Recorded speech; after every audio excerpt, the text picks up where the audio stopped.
appreciate the love. Yeah. Hey, good morning. I'm Victoria Karalun, and I'm a student at Crofton Hills College, which is about an hour north of here. Today I'm going to be presenting my topic, the curiosity of the rise in feminism and the entrance of the male to the birthing room.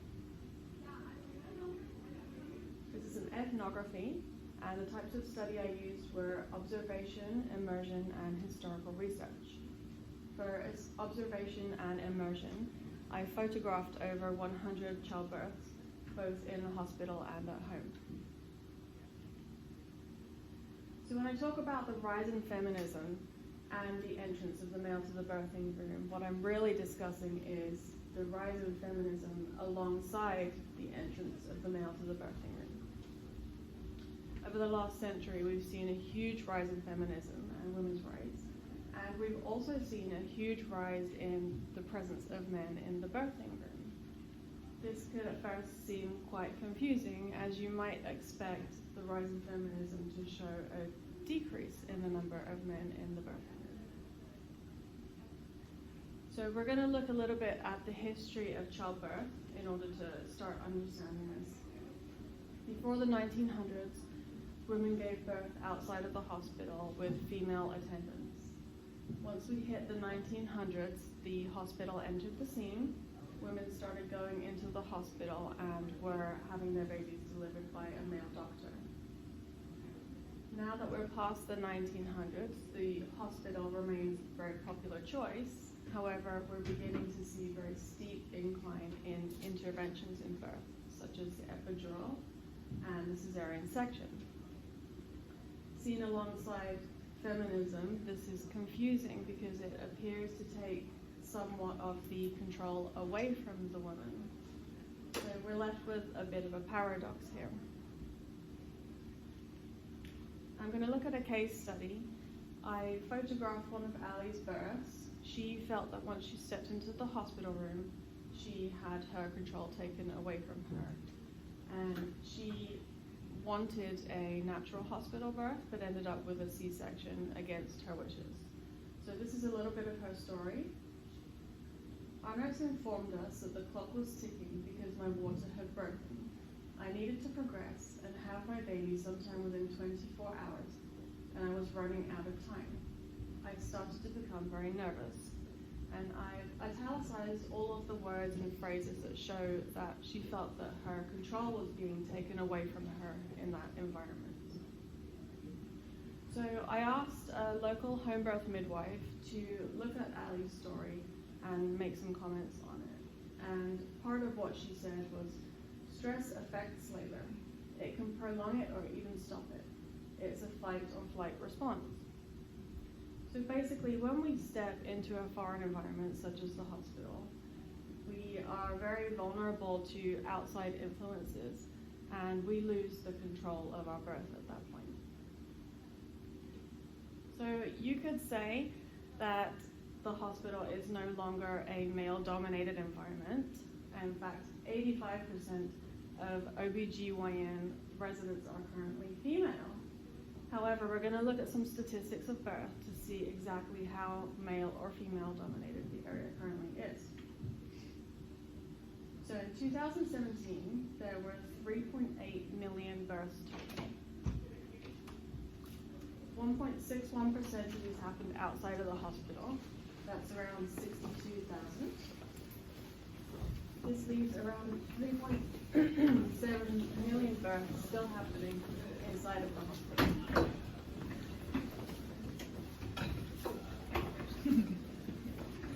So if we assume that 15% of these are being delivered by a male doctor, that's still over 500,000 babies being delivered by a male in the year. So although more females are entering this area, you can say that the modern woman most definitely doesn't see this as just a female-dominated event. Why is this important? Well, changes in birth often reflect changes in society as a whole.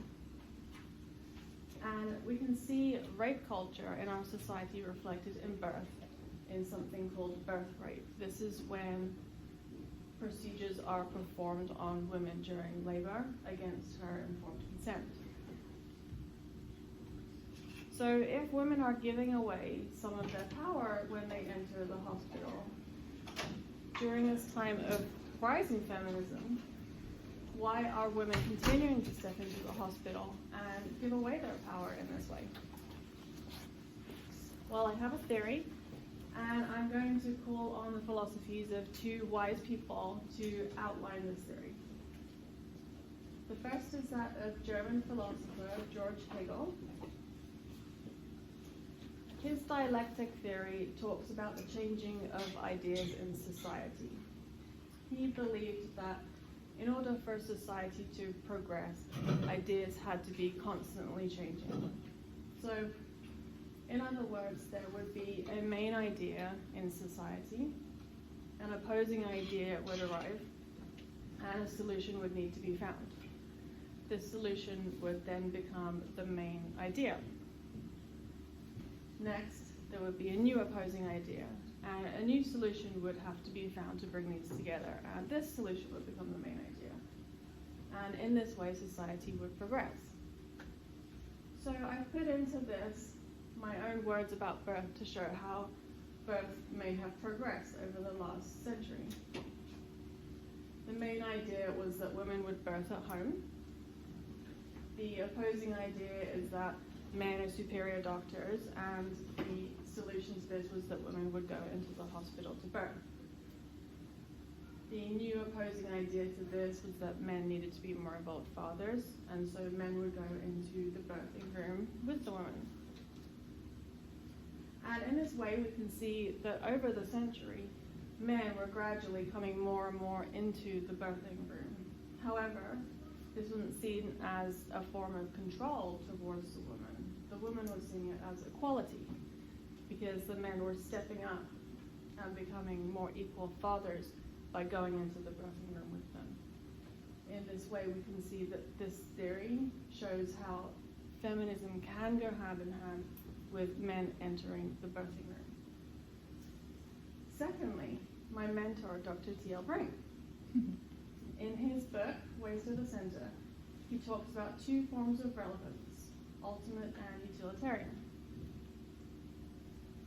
Ultimate relevance refers to things that are spiritual, ritual, and intrinsic, while utilitarian talks about things that are technical, rational, can bring wealth, and can be a means to an end. I believe that the commodification of birth has occurred. In other words, birth used to be sacred. It used to have ultimate importance.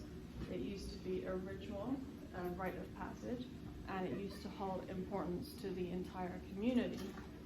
However, I believe that it has changed to become utilitarian. Women want a quick birth in order to achieve a further aim. And in this way, women are feeling empowered. They can now purchase the service of this utilitarian birth. And in this way, they feel strong as a feminist. So the next cycle of research will use focus groups and surveys. And in this way, we can start to explore more how feminism and men in the birthing room are linked. Again, this is my study, The Curiosity of the Rise in Feminism and the Entrance of the Male to the Birthing Room. This is my contact information. Thank you for listening.